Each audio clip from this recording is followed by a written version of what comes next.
Oh, à Dieu soit toute la gloire pour ce chant magnifique et merveilleux qui exprime la grandeur et la puissance de notre Dieu. Et n'oublions pas, il est notre Dieu, il est ton Dieu et il est mon Dieu. Donc nous sommes si contents de vous avoir avec nous ce matin et c'est ma grande joie de pouvoir partager la parole de Dieu, ce que le Seigneur a mis sur mon cœur cette semaine. Mais avant d'aller dans le vif sujet de sa parole, j'aimerais faire une annonce qui nous concerne, nous, en tant qu'assemblée, en tant qu'Église. Étant en confinement depuis la première annonce du gouvernement le samedi 14 mars, nous n'avons malheureusement pas pu avoir de culte depuis. Donc nous sommes au 51e jour depuis ce confinement. Et suite à l'allocution du Premier ministre Édouard Philippe de cette semaine, en ce qui nous concerne, en ce qui concerne les lieux de culte et les cérémonies religieuses, malheureusement, elles ne pourront se dérouler avant le 2 juin.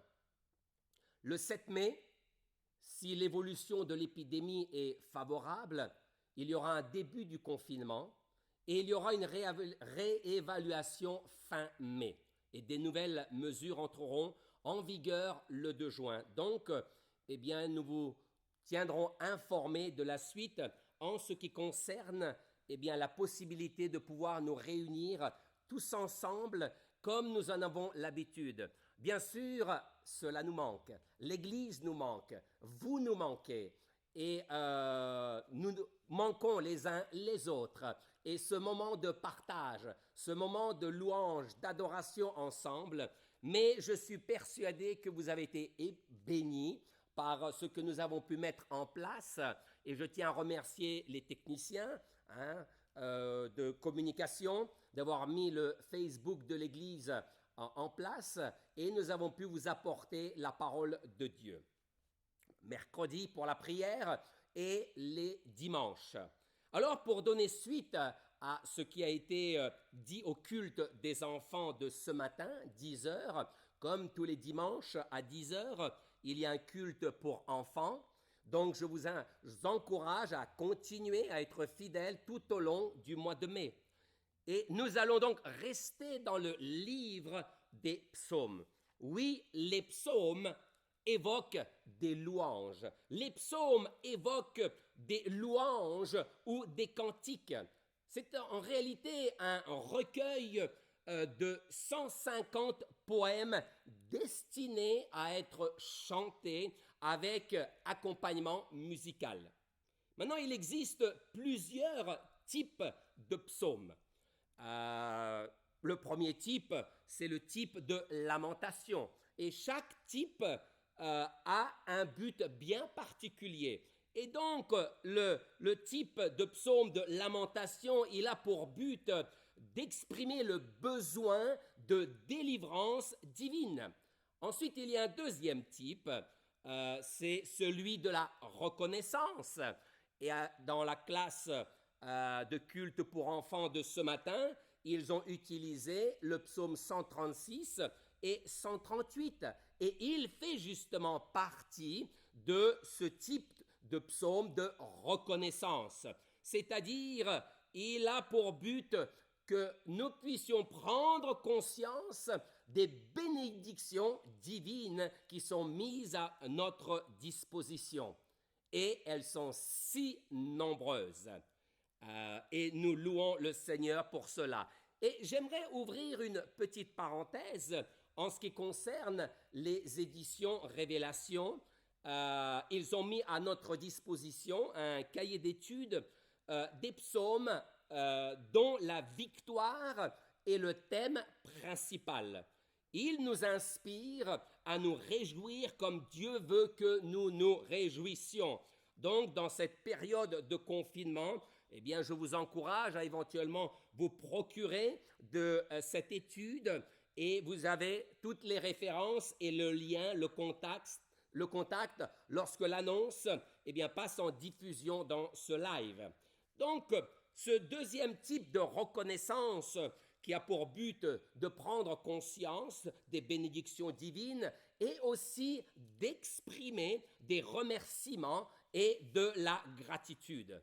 Ensuite, il y a un troisième type de psaume, c'est les psaumes ou le type de psaume de couronnement ou de royauté, et qui a pour but de décrire le règne souverain de Dieu et en même temps présenter Christ comme chef souverain. Et nous le connaissons aujourd'hui. Un autre type des psaumes, c'est les psaumes de sagesse, qui ont pour but d'instruire sur la volonté de Dieu. Et c'est sur ce type dont je veux parler ce matin, le psaume 37. Donc, je vous inviterai à préparer votre Bible et regarder, tourner au psaume 37. Et alors que vous êtes en train de tourner les pages de votre Bible, le psaume 37, il évoque ou fait apparaître le contraste entre le juste et le méchant. Donc, je vous inviterai à regarder le psaume 37 et le verset 18. La Bible nous dit ceci: « L'Éternel connaît les jours des hommes intègres, et leur héritage dure à jamais. » J'aimerais vous parler de cet héritage merveilleux. J'ai un héritage merveilleux en tant qu'individu. Nous, en tant qu'assemblée, en tant qu'Église, nous avons un héritage merveilleux. Prions ensemble que le Seigneur Jésus nous parle ce matin. Inspire le serviteur de Dieu, oigne mes lèvres et oigne aussi vos cœurs afin que vous puissiez être réceptifs. Seigneur notre Dieu, ce matin, alors que nous avons lu cette écriture, viens nous parler. Parle à nos cœurs, encourage-nous, encourage mes bien-aimés, encourage mes frères et sœurs, nos enfants, nos jeunes, confinés dans leur maison, là où ils sont, dans leur appartement, en famille peut-être, ou peut-être seuls, mais visite-les. Parle à leur cœur, parle à notre cœur, au nom de Jésus-Christ. Amen. Donc, le psaume 37 et au verset 18, nous relisons « L'Éternel connaît les jours des hommes intègres et leur héritage dure à jamais. » Dure à jamais. J'aimerais attirer votre attention sur cette déclaration, un héritage qui dure à jamais, avant de parler d'intégrité et d'héritage en lui-même. Un héritage qui dure à jamais, c'est-à-dire qui n'a pas de fin prévisible. Il ne se flétrit point, il ne se dégrade point, il ne se déprécie point, mais garde plutôt sa valeur, voire même plus. Mais regardez, la condition de cette vérité de transmission d'héritage est établie par la déclaration qui la précède, c'est-à-dire des hommes intègres.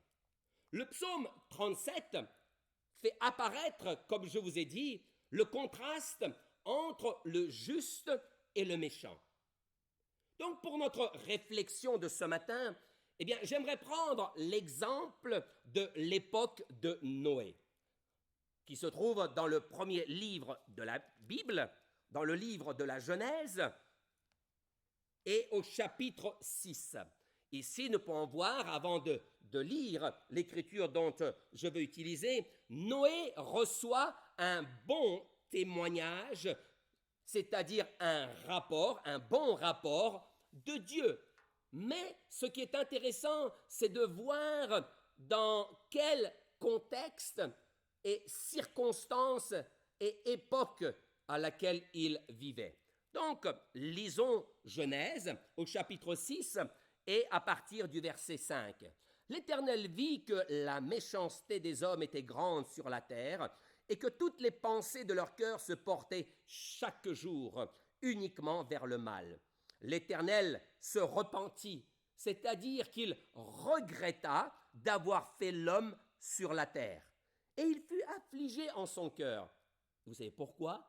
C'est parce que l'homme a été créé à son image. Nous avons une partie de Dieu en nous. Il a mis un souffle de vie en nous, une partie de lui en nous. Il fut affligé en son cœur. Et l'Éternel dit, je n'en peux plus. J'exterminerai de la face de la terre l'homme que j'ai créé. Waouh, c'est fort ici. Mais grâce à Noé, grâce à un homme, Noé. Et au verset 8, nous lisons, mais Noé trouva grâce aux yeux de l'Éternel. Noé trouva grâce aux yeux de l'Éternel. Trouver grâce aux yeux de quelqu'un, c'est obtenir sa confiance. Donc, si nous lisons, Noé obtint la confiance de Dieu. Pour quelle raison? Eh bien, le verset suivant nous le dit. Noé était un homme juste et intègre dans son temps. Juste et intègre dans son temps. Et Noé marchait avec Dieu. L'intégrité est une grande qualité, recherchée par Dieu. Et nous pouvons voir son intégrité, son honnêteté. Intégrité, eh bien, c'est fait appel à une grande honnêteté. Et un des synonymes est entier, être entier. Voilà pourquoi Noé, ou Dieu avait confiance en Noé pour lui donner le plan de construction de l'arche. Et plus loin, nous pouvons voir au verset 22, après avoir reçu les plans, c'est ce que fit Noé. Il exécuta tout ce que Dieu lui avait ordonné. D'où l'importance de l'obéissance. Si nous voulons être intègres à quelque chose, eh bien, nous devons être obéissants. Amen. Donc, l'intégrité est une qualité recherchée par Dieu. Revenons au psaume 37. Le psaume 37, et nous pouvons voir, dans le contexte dans lequel nous avons lu le verset 18, l'Éternel connaît les jours des hommes intègres et leur héritage dure à jamais. Mais regardons au verset 21. Le verset 21 nous dit le juste est compatissant et il donne. Ensuite, le verset 23, l'Éternel affermit les pas de l'homme. De quel homme? Le juste. Il prend plaisir à sa voix. Le verset 24 nous dit, s'il tombe, qui? Le juste. Puisque nous allons voir tout à l'heure, dans Proverbe 24, 16, oui, le juste peut tomber. S'il tombe, il n'est pas terrassé, car l'Éternel lui prend la main. Le verset 25 nous dit, et je n'ai point vu le juste abandonné. Plus loin, le verset 28, toujours en parlant de justice, d'intégrité, car l'Éternel aime la justice. Le verset 37, il nous dit ceci, observe celui qui est intègre et regarde celui qui est droit. Quelqu'un d'intègre, c'est quelqu'un de juste, c'est quelqu'un de droit, c'est quelqu'un qui sait rester droit, en dépit de la pression qui peut venir autour de lui. Et c'est ce qu'il se passe certainement en ce moment, vu la situation dans laquelle nous vivons. Le verset 39, le salut des justes vient de l'Éternel. Il est leur protecteur au temps de la détresse. Oh, merci Seigneur. La détresse est un sentiment d'abandon, de solitude, d'impuissance que l'on éprouve dans une situation difficile. L'homme vit une situation difficile en ce moment. La situation est difficile aussi pour nous autres chrétiens. On ne peut pas dire qu'elle n'est pas difficile. Bien sûr, nous avons confiance dans le Seigneur. Bien sûr, nous avons foi dans le Seigneur. Mais en attendant, la situation, elle est pénible, elle est difficile. Bien sûr, en tant que chrétiens, nous trouvons plus de temps avec le Seigneur, nous trouvons plus de temps dans la prière, dans la lecture de la parole de Dieu, et c'est merveilleux, c'est magnifique. Nous trouvons plus de temps à être en famille, avec nos enfants, nous apprécions ces temps précieux. Mais en même temps, il y a certainement des difficultés, de la pression chaque jour. Donc, dans la détresse, eh bien, il le protège. Dieu protège le juste dans la détresse, dans l'angoisse, dans le désarroi. Revenons au verset 24. Le verset 24 nous dit « S'il tombe, il n'est pas terrassé, car l'Éternel lui prend la main. Oh non, la main de l'Éternel n'est pas trop courte pour sauver. » Amen. Oh, cette écriture, nous l'aimons, n'est-ce pas, dans Ésaïe 59, au verset 1 ou 2. Donc, lisons dans Proverbe 24 et au verset 16. Proverbe 24, 16, la Bible nous dit ceci. « Car 7 fois, le juste tombe. » Tiens, le juste peut tomber? Bien sûr. Et il se relève. 7 fois, il tombe. Maintenant, cela ne veut pas dire systématiquement qu'il tombe, qu'il chute dans le péché ou dans la désobéissance, mais dans la calamité, dans un malheur, dans un ennui. Nous rencontrons des ennuis, nous rencontrons des difficultés et nous pouvons être sur le point sous la pression de tomber, mais on se relève. 7 fois le juste tombe. Et 7 fois, il se relève. J'aimerais attirer votre attention sur le chiffre 7. Le chiffre 7 a son importance dans la Bible. Mais le chiffre 7 a aussi une importance dans la science. Le nombre d'unités du système international est basé sur 7, c'est-à-dire distance, poids, intensité, le temps, etc. Et il y en a 7. Dans la médecine, alors je ne veux pas aller dans les détails de la médecine pour ne pas faire d'erreur, mais il y a beaucoup de choses basées sur le chiffre 7, même dans la psychologie, et y compris dans la musique. Ici, vous avez un petit piano. Et, alors je ne sais pas comment ça s'appelle exactement, une partie où, voilà, il y a Do, Ré, Mi, Fa, Sol, La, Si. Donc, 7 notes pour faire une musique magnifique, pour faire quelque chose de merveilleux. Et c'est vrai, quand nous écoutons une musique, c'est beau, c'est magnifique, mais elle est dotée de 7 notes. Do, Ré, Mi, Fa, Sol, La, Si. Dans la Bible, eh bien, le chiffre 7 a son importance aussi. 7 couleurs de l'arc-en-ciel. L'arc-en-ciel est une promesse de Dieu que Dieu ne détruirait plus la terre par un déluge. C'est suite au déluge. 7 couleurs dans l'arc-en-ciel. 7 branches du chandelier. 7 esprits de Dieu. 7 églises.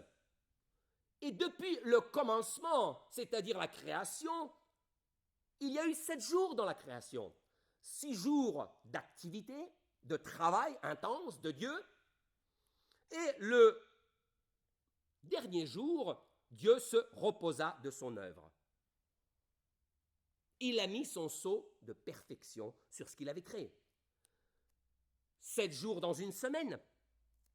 Lundi, mardi, mercredi, jeudi, vendredi, samedi, dimanche. Donc le chiffre 7 est le chiffre de la perfection. Le chiffre 7 est le chiffre de l'achèvement cyclique et de son renouveau. Nous vivons lundi, mardi, mercredi, jeudi, vendredi, samedi, dimanche. Et on recommence. Lundi, mardi, mercredi, jeudi, vendredi, samedi, dimanche. 7 jours dans la semaine. 7 jours. Donc, ce chiffre 7 a son importance. Son importance. Oui, il a son importance. Et nous voulons aller plus loin. Donc, 7 fois, le juste tombe.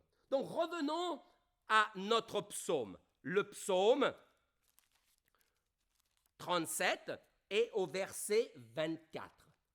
S'il tombe, c'est-à-dire le juste, 7 fois, eh bien, il n'est pas terrassé. Oh, terrassé, on n'aime pas ce mot, hein? Mais il n'est pas renversé, il n'est pas abattu, au point de ne plus pouvoir se relever. Eh oui, nous allons prendre maintenant un autre exemple, l'exemple du culbuto que vous avez ici.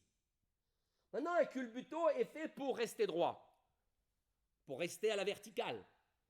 Et s'il subit une pression, hop, il se redresse. Lundi, donc, une pression. Et il se redresse. Mardi, une autre pression. Et il se redresse. Mercredi, une autre difficulté. Et il se redresse. Jeudi, une énième difficulté. Et il se redresse toujours. Vendredi, samedi et dimanche.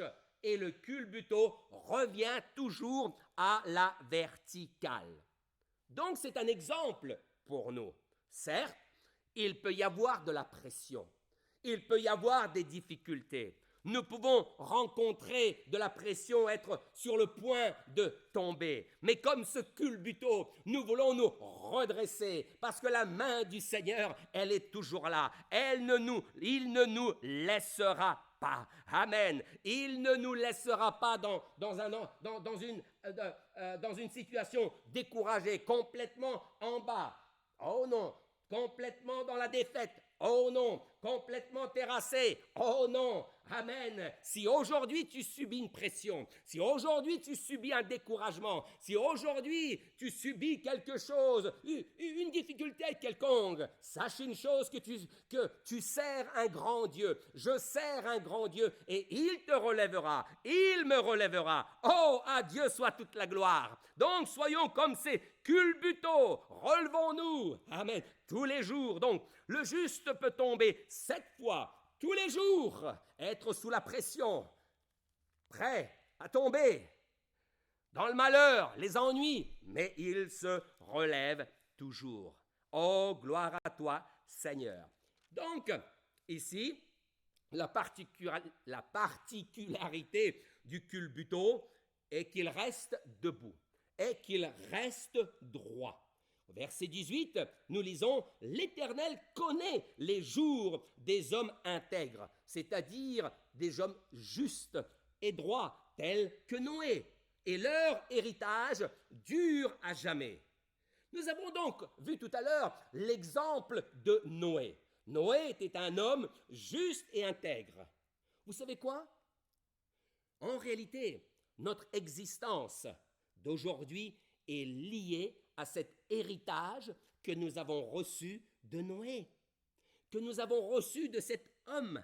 La vie sur cette terre est le résultat de la justice et de l'intégrité d'un homme qui a sauvé toute sa famille. Il était dans la minorité avant le déluge, mais il était dans la majorité après le déluge. Donc, Noé a assumé sa responsabilité. Oh, il a prêché à la nation. Oh, il a prêché au monde autour de lui. Mais ils ont refusé d'écouter. Mais grâce à Dieu, il a pu sauver l'humanité entière à travers sa famille qui représentait que 8 personnes. Donc nous lui devons quand même quelque chose à Noé. Nous voulons prendre son exemple aujourd'hui. Donc l'Éternel connaît les jours des hommes intègres et leur héritage dure à jamais. Revenons à ce que nous avons vu précédemment ou ce que nous avons dit. Un héritage dure à jamais, c'est-à-dire qu'il ne se flétrit point, c'est-à-dire qu'il ne se dégrade point, mais au contraire, Un héritage qui ne se déprécie point, mais garde plutôt sa valeur, voire même plus. Pourquoi? Plus les ténèbres sont épais, plus l'obscurité est grande, plus la lumière est visible et prend de l'éclat.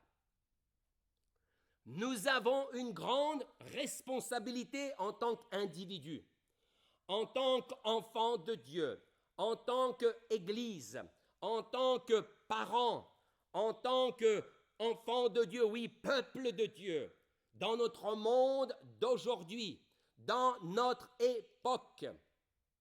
Nous sommes responsables de notre témoignage pour notre époque. Maintenant, personnellement, j'aimerais partager mon témoignage. J'ai un héritage personnel pour lequel j'en suis très reconnaissant. Un héritage merveilleux, transmis depuis 4 générations dans ce que j'ai à ma connaissance. Un héritage de justice, un héritage de droiture, un héritage d'honnêteté, un héritage de courage. Mais par-dessus tout, et je rends grâce à Dieu, et voilà la raison pour laquelle je dis 4e génération, par rapport au précieux message apostolique, c'est-à-dire la vérité de la parole de Dieu. Oh, merci Seigneur pour cet héritage merveilleux que j'ai reçu en tant qu'individu. Nos enfants sont la 5e génération et nos petits-enfants, mon épouse et moi, sont la 6e génération. Et je rends grâce à Dieu parce que tous servent le Seigneur aujourd'hui. Oh, c'est une grâce que le Seigneur nous a faite. Mon arrière-grand-mère avait reçu cette précieuse vérité par le grand évangéliste, bien que petit en taille, mais grand. Je dirais grand évangéliste, parce qu'il était grand et puissant pour Dieu et avec Dieu. Et son nom est Jean Balza. Mon père nous a quittés alors qu'il était encore jeune, 56 ans. Il y a maintenant de cela environ 23 ans, ou plus de 23 ans, 29 mars 1997. À sa dernière participation dans une église, au milieu du peuple de Dieu, réunis ensemble, c'est ce qu'il aimait tant.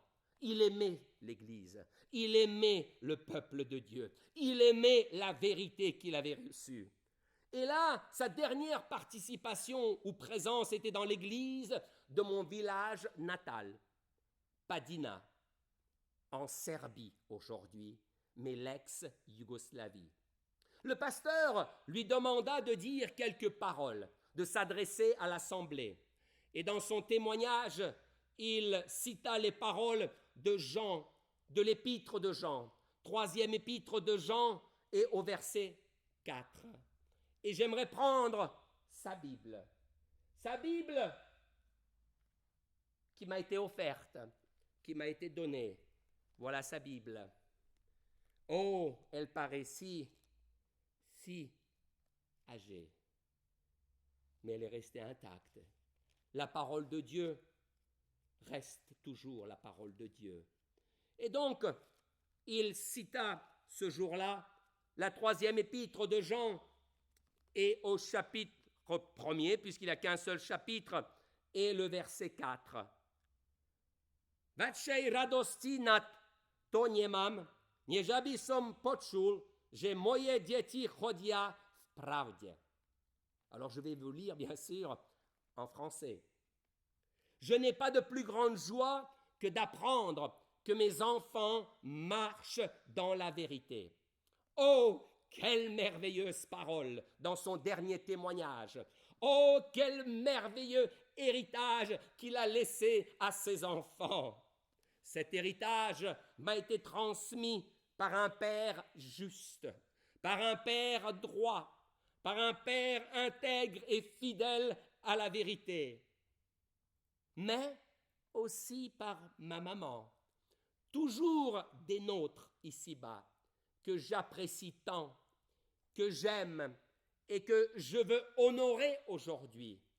Bien qu'elle se trouve à 700 kilomètres de Bordeaux, mais elle reste toujours fidèle à son poste d'enfant de Dieu, à son poste de chrétienne, qui vit sa vie chrétienne à 100%, pleinement.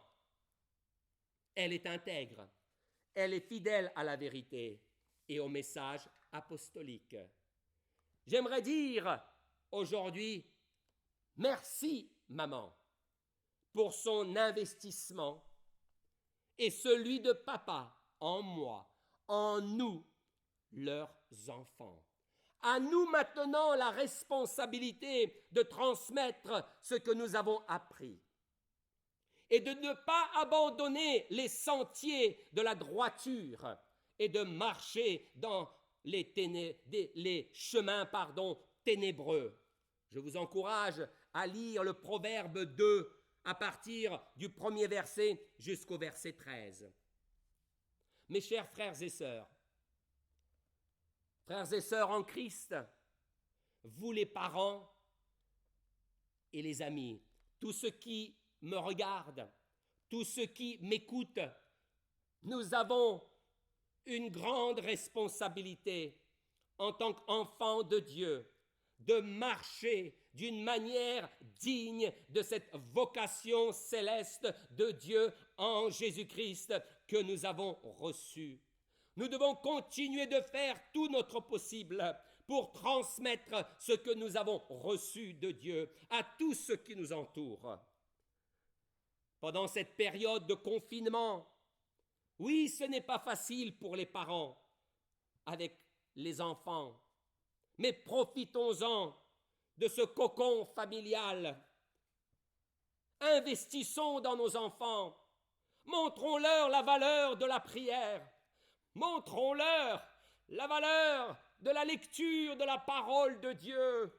Soyons un exemple d'un papa, d'une maman consacré au Seigneur, un papa, une maman avec une confiance totale en Dieu, en dépit de cette pandémie, en dépit de tout ce qui peut se dire autour de nous, en dépit de cette difficulté, de cette situation inédite. Vous êtes peut-être dans la difficulté, vous êtes peut-être sous la pression, comme ce culbuto, mais relevez-vous. Il y a peut-être une accumulation de fatigue et de responsabilité, vu la situation dans laquelle vous vous trouvez. Peut-être que vous êtes seul. Et personne seule peut rencontrer des difficultés. Une difficulté quelconque que vous rencontrez peut-être. Peut-être la pression de la solitude. Je vous encourage à garder vos yeux fixés sur Jésus-Christ. Faisons-lui confiance qu'il a nos vies entre ses mains et que notre foi et notre espérance reposent sur Dieu. En toute réalité, frères et sœurs, nous sommes tous en train d'investir dans cette période de confinement, même si nous sommes éloignés les uns des autres, mais nous sommes en train d'investir, de laisser quelque chose derrière nous, de marquer notre entourage, que nous le voulions ou pas. Dans le confinement ou pas, chaque chrétien, chaque enfant de Dieu a la responsabilité de prendre soin et de développer les richesses reçues du Seigneur. Pourquoi? Dans quel but? Dans le but de les partager. Un héritage se constitue progressivement pour ensuite le transmettre à la génération future. Mais en même temps, nous le transmettons déjà maintenant, nous le transmettons à nos enfants, nous influençons nos enfants, nous influençons tout ce qui nous entoure. Il est impossible, frères et sœurs, Église, amis, de transmettre, de communiquer ce que l'on n'a pas. Donc, à nous, à toi, à moi, de faire en tant qu'enfant de Dieu, de tout faire, afin d'obtenir ce qu'il a pour nous, ses richesses, pour les faire ensuite fructifier et les transmettre à nos enfants et les transmettre à notre entourage. Frères et sœurs, amis, la valeur d'une vie n'est pas évaluée par sa durée, mais plutôt par ce qu'elle transmet, ce qu'elle laisse comme trace, ce qu'elle laisse comme empreinte, des traces, des empreintes positives ou des traces, des empreintes de valeur. Nous avons une responsabilité en tant qu'individus. Mais nous avons aussi une responsabilité de transmettre un héritage en tant qu'Église. L'Église, en tant qu'organisme vivant composé d'hommes et de femmes nés de nouveau, possède un bel héritage si elle garde le message biblique dans son entier. Et nous pouvons dire Amen à cela. L'Ancien Testament et le Nouveau Testament. Alléluia. Donc l'Église, le Rocher de Bordeaux, étant une Église apostolique, frères et sœurs, nous avons cet héritage depuis le livre des Actes des Apôtres. Amen. Acte de 38 nous dit, Pierre leur dit, repentez-vous et que chacun de vous soit baptisé au nom de Jésus-Christ pour le pardon de vos péchés et vous recevrez le don du Saint-Esprit. Et cette promesse est pour vous, pour vos enfants et pour tous ceux qui sont en aussi grand nombre que le Seigneur notre Dieu les appellera. Voilà la doctrine apostolique et c'est bien l'accomplissement. Amen. L'accomplissement du commandement de Jésus qui est donné dans Matthieu 28, 19. Lorsque nous comprenons à travers les Écritures qui est Jésus-Christ, alors nous acceptons d'être baptisés en son nom. Partout, à travers le livre des Actes des Apôtres, qui nous relate l'histoire de l'Église primitive, née le jour de la Pentecôte, dans Actes au chapitre 2, les chrétiens étaient toujours baptisés par immersion et dans le précieux et merveilleux nom de Jésus-Christ. Pour quelle raison ? Eh bien, pour s'identifier à sa mort, à son ensevelissement et à sa résurrection. Nous avons entendu ce message très clair à ce sujet il y a 15 jours, le baptême des apôtres. À Dieu soit toute la gloire pour cet héritage que nous avons reçu. Amen. Et nous voulons le garder précieusement et le transmettre à cette génération. Ma question à toi qui me regardes, à vous qui me regardez, parents, enfants, jeune homme, jeune fille, individu, que vas-tu transmettre ? Qu'est-ce que tu es en train de transmettre aujourd'hui à tes enfants, qui sont en réalité ceux qui sont le plus proches de toi, autour de toi, et notamment cette période de confinement. Quel héritage?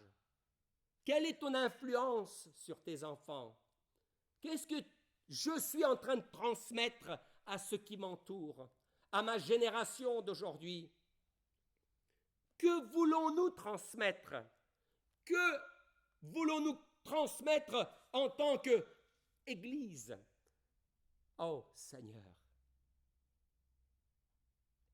étant droit, étant juste, je veux transmettre, Seigneur, l'héritage que j'ai reçu, l'héritage que l'Église a reçu depuis le commencement. J'aimerais donc vous inviter à vous lever, alors que vous êtes là, dans vos maisons, et nous allons prier. Nous allons prier. Si vous êtes sous pression, si vous faites face à une difficulté et vous sentez comme ce culbuto, une telle pression, et vous êtes sur le point de tomber. La main de l'Éternel n'est pas trop courte pour venir à ton secours. Amen. Prions ensemble. Présentons-nous au Seigneur. Demandons-lui qu'il nous donne le courage, la force, qu'il vous aide en cette période et que nous puissions tous réaliser l'importance de notre influence autour de ceux qui nous sont là. L'influence que nous avons autour de ceux qui nous sont le plus proches, nos familles, nos enfants, de ceux qui sont autour de nous dans le travail, à l'école, lorsque nous reprendrons l'école. Seigneur, prions. Seigneur, nous te remercions pour tout ce que tu nous as donné. Nous te remercions et je te remercie personnellement pour l'héritage merveilleux que j'ai pu recevoir de mes parents. Mais aussi, Seigneur, le plus bel héritage consiste en cette précieuse vérité. Je te remercie pour le message apostolique que j'ai pu transmettre à mes enfants et que mes enfants ont pu transmettre et transmettront à leurs enfants et de génération en génération. Seigneur notre Dieu, non, le message ne change pas, parce que tu ne changes pas, Seigneur. Tu es toujours le même, hier, aujourd'hui, éternellement. Merci, Seigneur, comme nous avons lu dans ta parole, l'Éternel connaît les jours des hommes intègres. Il connaît les jours des hommes honnêtes, justes, ceux qui marchent juste, ceux qui marchent honnêtes, Seigneur. Alléluia, ceux qui sont entiers dans leur marche, dans leur vie spirituelle, dans leur vie chrétienne. Oh Seigneur, leur héritage dure à jamais. Merci Seigneur. Seigneur, je sais que tu garderas nos bien-aimés, nos frères et sœurs, tu les aideras à garder la tête haute. Et s'ils font face à une pression quelconque, s'ils font face à une difficulté quelconque, aide-les à rester justes, aide-les à être droits, aide-les à rester, Seigneur, oh notre Dieu, à leur poste. Oui, Seigneur, à veiller et prier. Seigneur, saisir l'occasion pour passer du temps avec toi, en dépit de toute la difficulté qu'ils rencontrent, en dépit de cette situation. Oh, merci, Père éternel. Merci pour nos enfants. Merci, Seigneur, pour nos jeunes. Et merci pour chaque famille. Au nom de Jésus. Alléluia. Nous te bénissons. Nous servons un grand Dieu, frères et sœurs. Et je prie qu'il vous garde. Et je prie qu'il soit avec vous chaque jour jusqu'à notre prochaine rencontre ou prochain entretien au téléphone. Je remercie le Seigneur parce que pendant ce confinement, il y a eu plusieurs études bibliques, plusieurs personnes se préparent pour s'engager avec le Seigneur, pour obéir à sa parole. Et pour tous ceux qui m'écoutent et qui n'êtes pas, si vous n'êtes pas engagés, si vous n'êtes pas encore baptisés dans le précieux et merveilleux nom de Jésus-Christ, cet héritage que nous avons reçu depuis l'Église primitive, en réalité l'Église d'aujourd'hui doit être la continuité, amen, de l'Église primitive apostolique. Eh bien, acceptez-le, engagez-vous, soyez baptisés dans le précieux et merveilleux nom de Jésus. Lorsque nous ouvrirons les portes de cette Église, eh bien, nous allons nous réjouir ensemble avec toutes ces âmes. Amen. Et le ciel se réjouira. Alléluia. Parce que d'autres seront les héritiers. Amen. Les héritiers. Des enfants d'adoption qui sont conduits à un héritage merveilleux et glorieux en Jésus-Christ. Donc, que le Seigneur Jésus vous bénisse et je vous dis à bientôt.